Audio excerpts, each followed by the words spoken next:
जय गणपति। आज हम जानेंगे गणपति विसर्जन किस दिन होगा, सही मुहूर्त यानी शुभ मुहूर्त और विसर्जन की पूरी विधि। अगर आप इस चैनल के लिए नए हैं या फिर आपने अभी तक इस चैनल को सब्सक्राइब नहीं किया है तो इसे जल्दी से सब्सक्राइब कर लें ताकि आप तक समय से पहले सारी महत्वपूर्ण वीडियोस पहुंच सके। भाद्रपद माह के शुक्ल पक्ष की चतुर्थी तिथि को भगवान गणेश के जन्मोत्सव के रूप में गणेशोत्सव मनाया जाता है। इस साल गणेश उत्सव की शुरुआत हो चुकी है। गणेश उत्सव का त्यौहार पूरे 10 दिनों तक धूमधाम से मनाया जाता है।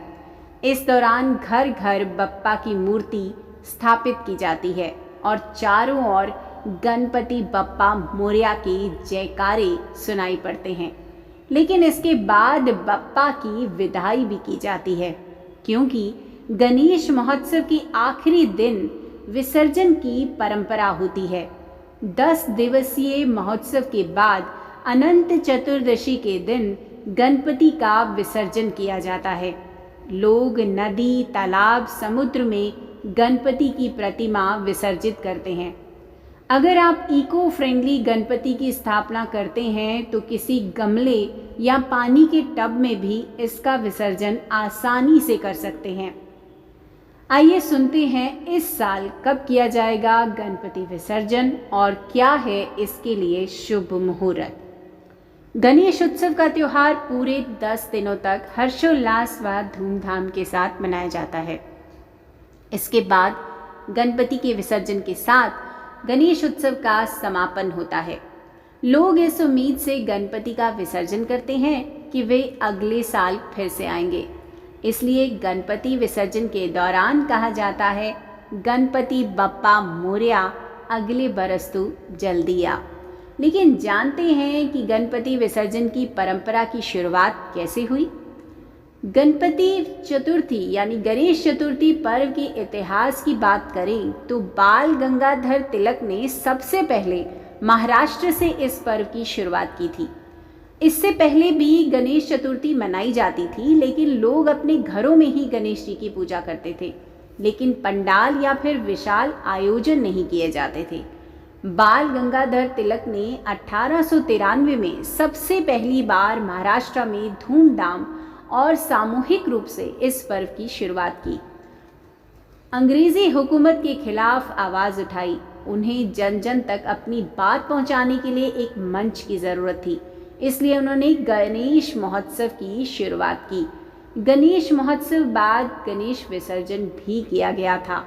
तब से ही गणपति विसर्जन किए जाने की परंपरा भी शुरू हो गई। विसर्जन बप्पा की विदाई का दिन होता है, इसलिए इस दौरान भक्त भावुक भी हो जाते हैं। गणपति विसर्जन के लिए नाचते हैं, गाते हैं, रंग गुलाल उड़ाते हैं और धूमधाम से बप्पा के गीत गाते हुए विदाई देते हैं। और क्यों ना हो, गणपति बप्पा होते ही बड़े प्रिय हैं। गणपति विसर्जन हमेशा जल कुंड में करना चाहिए। सबसे पहले एक लकड़ी के पाट में पीला या लाल रंग का कपड़ा बिछा ले, फिर इसमें स्वास्तिक बनाएं।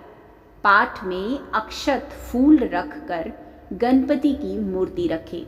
बप्पा की मूर्ति की विधिवत पूजा करें, फल फूल अर्पित करें और मोदक का भोग लगाएं।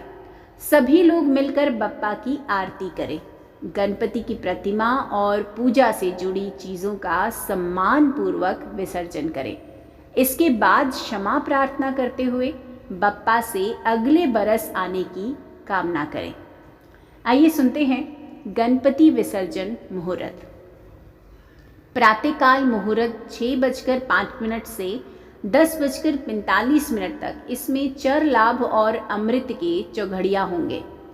अपराह्न मुहूर्त है 12:18 से 1:52 तक चौघड़िया में विसर्जन।